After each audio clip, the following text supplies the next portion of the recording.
Muy buen día a todos. Vamos a continuar con la actividad de los videos teóricos. En este caso, vamos a hablar de la tabla periódica, generalidades de la tabla periódica y cómo vino evolucionando hasta el modelo de tabla periódica que nosotros tenemos en este momento. En el siglo XIX, mientras se hacían investigaciones científicas, se descubrían muchos elementos. Entonces, a medida que se iban descubriendo, surgía la necesidad de tenerlos ordenados según ciertas propiedades. Por lo tanto, surgieron muchos modelos de tabla periódica y el primero de ellos fue en 1817 y fue propuesto por Dobereiner. Se conoce como tríadas y es porque los elementos se ordenaban en grupos de 3. Como pueden ver acá, tenemos 3 elementos: litio, sodio, potasio, calcio, estroncio, bario, azufre, selenio, teluro. Esta es una triada porque tiene 3 elementos, esta es otra triada y esta sería otra triada. Estaban ordenados de menor a mayor según su masa atómica. Quiere decir que el litio tenía una menor masa atómica que el sodio y el sodio una menor masa atómica que el potasio. Tenía la característica de que si yo sumaba la masa atómica del litio y la masa atómica del potasio y las dividía entre 2 o le sacaba un promedio, ese dato me iba a dar exactamente la masa atómica del elemento que estaba en medio. Importante también que los agrupó según propiedades físicas y químicas similares. De hecho, por acá ustedes pueden ver algunos de los compuestos químicos que formaban los elementos por cada triada, ¿no? En este caso, el litio, sodio y potasio tenían la característica de que podían formar sales aloideas y que también podrían formar hidróxido. Luego, en 1864, Newlands propuso otro modelo de tabla periódica, otro ordenamiento, y este modelo se conoció con el nombre de octavas. Eran elementos ordenados en filas de 7 elementos y se llamaban octavas porque el octavo elemento se decía que era el que iniciaba la siguiente octava. Siempre ordenados de menor a mayor masa atómica, como lo pueden ver acá, aquí ya están los datos de masa atómica, y todos los que estaban en la misma columna tenían propiedades físicas y químicas similares. En este caso, si nosotros comparamos con el anterior, también podríamos ver que litio y sodio estaban en la misma triada, ¿no? Por lo tanto, siempre teníamos esa característica, que todos los elementos que estuvieran bajo esta primera columna iban a tener las mismas unidades. Luego, en 1913, Mendeleev propuso un modelo de tabla periódica un poco más completo. Hizo un amplio estudio de las propiedades de los elementos y igualmente los ordenó de manera creciente según la masa atómica. Como podemos ver, en la primera fila él puso el hidrógeno, que es el que tiene la menor masa atómica, y así fue poniendo elementos según el orden de masa atómica. Cada hilera de elementos tenía elementos con propiedades físicas y químicas similares. El estudio fue tan detallado que Mendeleev dejó espacios en blanco, en donde él decía que hacía falta descubrir un elemento. Por lo tanto, él predijo el descubrimiento de muchísimos elementos faltantes hacia su época. No fue hasta 1913 cuando Moseley hizo un nuevo ordenamiento de tabla periódica, ahora basado en el número atómico.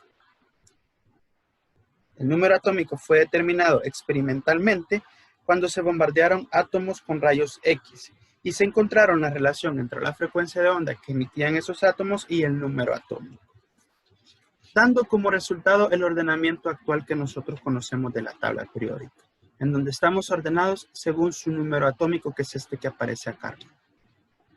Generalidades de la tabla periódica que conocemos hoy en día. Primero, la clasificación de los elementos según los grupos y familias. Los grupos y familias son los que aparecen verticalmente. Por lo tanto, la tabla periódica está compuesta por 18 grupos. Siempre iniciamos desde el 1 en el grupo del hidrógeno y vamos aumentando hasta llegar al grupo del helio, que es el grupo número 18. Otra forma de conocer los grupos es según los elementos representativos y los elementos de transición. Los elementos representativos son todos los que van a ser precedidos por una letra A. En nuestro caso, el grupo del hidrógeno o la familia del hidrógeno, el grupo del berilio, el grupo del boro, el grupo del carbono, el grupo del nitrógeno, el grupo del oxígeno, el grupo del flúor y el grupo del helio.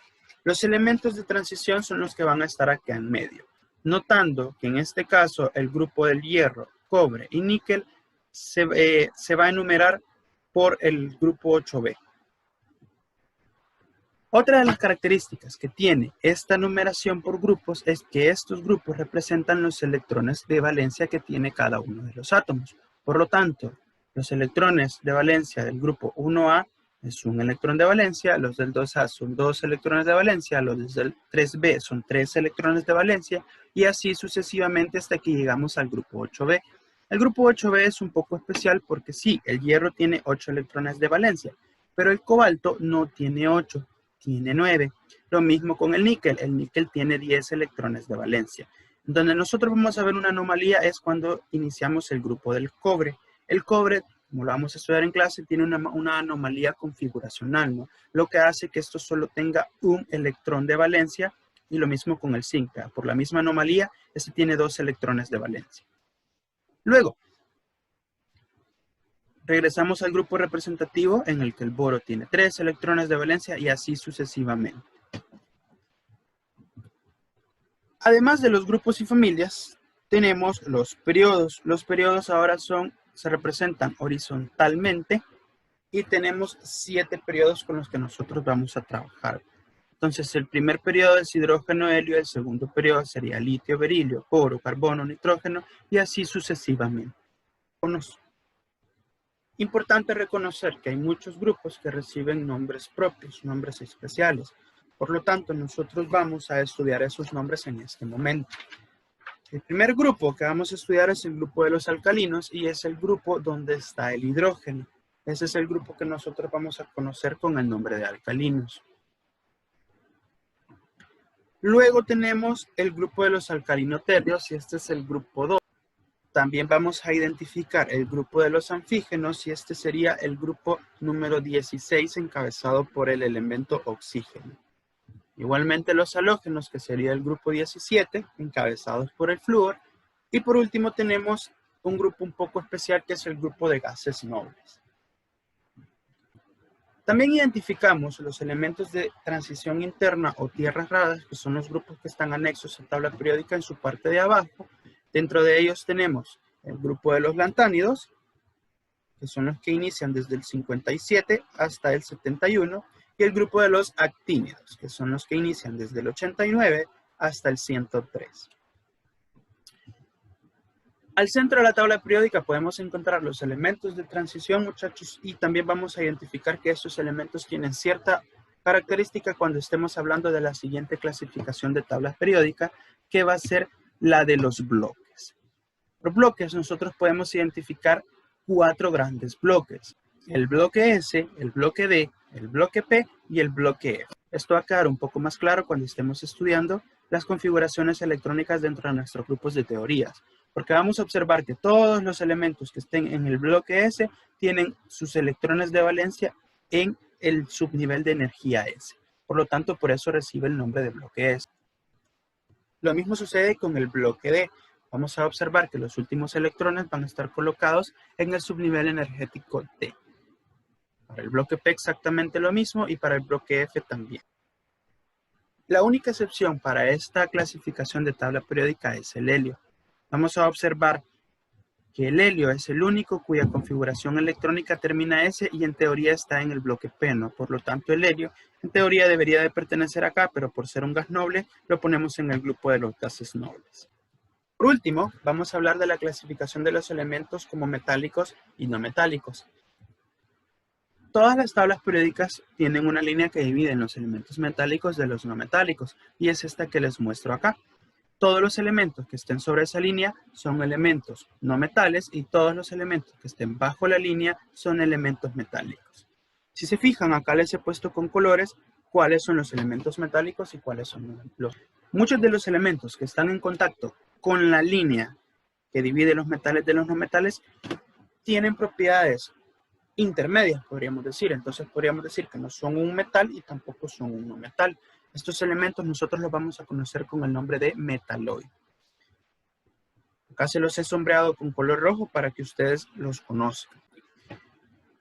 El hidrógeno es la única excepción de esta clasificación de la tabla periódica, porque es un elemento no metálico que aparentemente está en la zona de los no metales, ¿no? En teoría el hidrógeno debería estar acá, pero por electrones de valencia nosotros los vamos a dejar colocado en este grupo. Por último, vamos a hablar de las propiedades de los elementos, ¿no? Un poco así mencionadas las propiedades de los metales y los no metales. Vamos a hablar de propiedades físicas, iniciando con la conductividad eléctrica. Ya esto nosotros lo habíamos estudiado anteriormente y sabemos que los metales tienen una alta conductividad eléctrica, contrario a los no metales que no tienen prácticamente conductividad eléctrica, a excepción del carbono en forma de grafito. Conductividad térmica, igualmente los metales son buenos conductores de la energía térmica y los no metales son aislantes, ¿no? ¿Qué quiere decir esto? Que tienen una muy mala conductividad térmica. Hablando del estado de agregación a temperatura ambiente, los metales en su mayoría son sólidos. Solo tenemos una excepción, que es el mercurio, que está en estado líquido a temperatura ambiente. Los no metales, en cambio, aquí sí tenemos una gran variación de ellos. Podemos encontrar sólidos, como el carbono, podemos encontrar líquidos y podemos encontrar en estado gaseoso a nuestras condiciones ambientales. Hablando un poco de las propiedades químicas, los electrones de valencia para los metales son muy pocos. Estamos viendo que solo tienen 2. En cuanto a la formación de iones, los metales tienden a formar cationes y los no metales tienden a formar aniones. Hablando de su carácter ácido-básico, los metales tienen carácter alcalino, lo que quiere decir que tienden a formar óxidos básicos. Y los no metales tienen carácter ácido, lo que quiere decir que tienden a formar óxidos ácidos. Continuando con el tema de tabla periódica, ahora vamos a hablar de las propiedades periódicas de los elementos. La definición de propiedades periódicas son aquellas propiedades que varían según la configuración electrónica que los elementos tengan, especialmente de la configuración de los electrones de la capa más externa o los electrones de la capa de valencia. Entonces, según las configuraciones vamos nosotros a estudiar ciertas propiedades que van a variar en tabla periódica. Entre ellas tenemos el radio atómico, la energía de ionización, la electronegatividad y la afinidad electrónica. Vamos a comenzar definiendo el radio atómico. El radio atómico es la distancia que hay entre el núcleo del átomo y el electrón más externo del mismo. Entonces, si ustedes notan, acá yo les he puesto una tabla periódica en donde representan esa variación. Vamos a hablar un poco de cuál es la explicación de por qué hay átomos que tienen diferentes tamaños o diferentes radios. Primero, hablemos de las configuraciones electrónicas. Nosotros notamos que las configuraciones electrónicas del primer periodo, todas tienen nada más el nivel energético 1, 1s1, 1s2. Las configuraciones electrónicas del segundo periodo, ya ahí estamos usando el segundo nivel energético. Entonces, ¿qué sucede? Que los niveles energéticos, mientras más altos son, más lejos están del núcleo.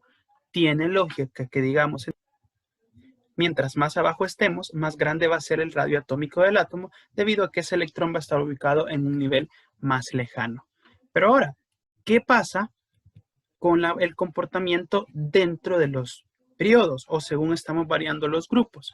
Ok, lo primero que vamos a analizar es el número de protones que tiene cada uno de los elementos dentro de los periodos. Si nosotros comparamos, por ejemplo, el litio con el flúor, el litio va a tener menos protones que el flúor.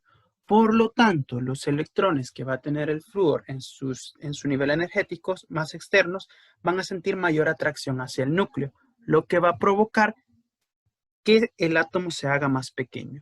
Por lo tanto, teniendo esto en cuenta, nosotros ya podemos trazar una tendencia del radio atómico dentro de tabla periódica. Y vamos a decir que aumenta a medida bajamos en los periodos y disminuye a medida nos movemos hacia la derecha en los grupos. Lo siguiente es estudiar qué pasa con los iones. Nosotros ya estuvimos estudiando que, por ejemplo, los cationes se forman cuando se pierden electrones. Acá les pongo el átomo ejemplo. El átomo de sodio tiene 11 electrones en su estado neutro. Pero ¿qué sucede? Que cuando se forma su catión, pierde un electrón. Obviamente va a perder el electrón que esté más externo en su capa de valencia. Por lo tanto, su radio atómico va a disminuir. Podemos llegar a esta conclusión, ¿no? Que el radio atómico del catión es menor que el radio del átomo neutro al que pertenece. De manera similar, podemos utilizar, acá les traigo el ejemplo del cloro. ¿Qué sucede? Que los no metales, como ya estuvimos viendo, tienden a formar aniones. Por lo tanto, tienden a ganar un electrón, lo que provoca que al ser más carga negativa, los protones no lo pueden atraer con tanta fuerza, por así decirlo, y se dé ese aumento en el radio atómico. Entonces, podemos decir que el radio atómico del anión es mayor al radio del átomo neutro a que él pertenece. Luego, la energía de ionización, que está definida como la energía mínima necesaria para desprender un electrón de un átomo en estado gaseoso o en su estado fundamental. Entonces nosotros vamos a poner de ejemplo los dos átomos y compararlo con la propiedad que estuvimos estudiando anteriormente, ¿no? Ya decíamos que mientras estamos más a la izquierda, más grande va a ser el átomo. Por lo tanto, si agarramos dos átomos que estén en el mismo periodo, en este caso el sodio y el cloro, yo puedo decir que el átomo de sodio es más grande que el átomo de cloro. Por lo tanto, este electrón, al estar más lejos y al sentir atracción de menos protones, va a tener una fuerza hacia ese núcleo menor que la que van a tener todos los electrones del átomo de cloro. Entonces, tiene lógica poder decir que es más fácil arrancarle un electrón a este átomo de sodio que arrancarle un electrón al átomo de cloro. Entonces, ¿cómo representamos esta energía? Lo vamos a representar por medio de estas ecuaciones. Es importante ver que muchos átomos no solo pueden desprender un electrón, sino que pueden desprender hasta 2 electrones. Entonces, la primera energía de ionización es la energía que se necesita para poder separar un electrón de un átomo. Y la vamos a representar por esta expresión que está acá. Quitarle ese electrón a un átomo en estado gaseoso, en este caso a los metales, ¿qué va a provocar? Va a provocar que el metal se me forme un catión porque le estoy arrancando un electrón, pero voy a necesitar energía para hacerlo. Entonces, al final, ese electrón me va a quedar desprendido.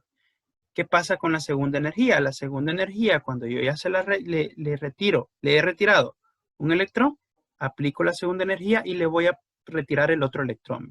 En la relación entre estas dos energías. Lo que sucede es que, si volvemos al ejemplo anterior, cuando yo ya haya retirado ese electrón, va a costar muchísimo más retirar el siguiente electrón, ¿no?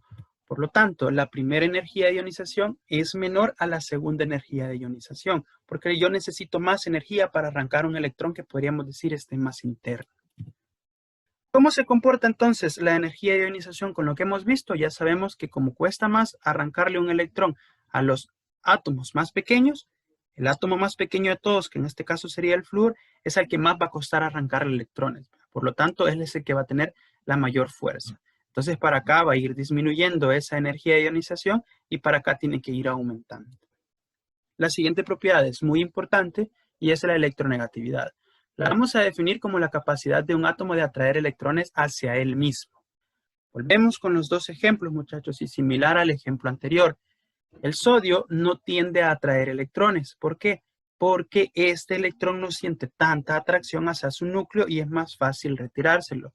En cambio, el cloro, al ser un átomo más pequeño, los electrones están más cerca de su núcleo y sienten una mayor atracción hacia él. Por lo tanto, mientras más pequeño es el átomo, más grande va a ser su electronegatividad o sus ganas de atraer electrones. Entonces, siguiendo esa lógica, eso se tiene que comportar contrario al radio atómico, ¿no? El radio atómico, mientras más grande sea, entonces va a tener menos electronegatividad porque el electrón va a estar más lejos. Entonces, la tendencia que nosotros vamos a tomar para la electronegatividad es un aumento hacia arriba y un aumento hacia la derecha. Por último, tenemos la afinidad electrónica y la vamos a definir como la energía liberada por un átomo cuando acepta un electrón. ¿Cómo la vamos a representar? La vamos a representar por la siguiente expresión. Un átomo gaseoso que gana un electrón se va a cargar negativamente y va a liberar energía. Entonces, la mayor energía la van a liberar los átomos que les guste ganar electrones. Por lo tanto, ¿quiénes son los que les gusta ganar electrones? Son los más electronegativos. Entonces, la afinidad electrónica se mueve tal cual se mueve la electronegatividad.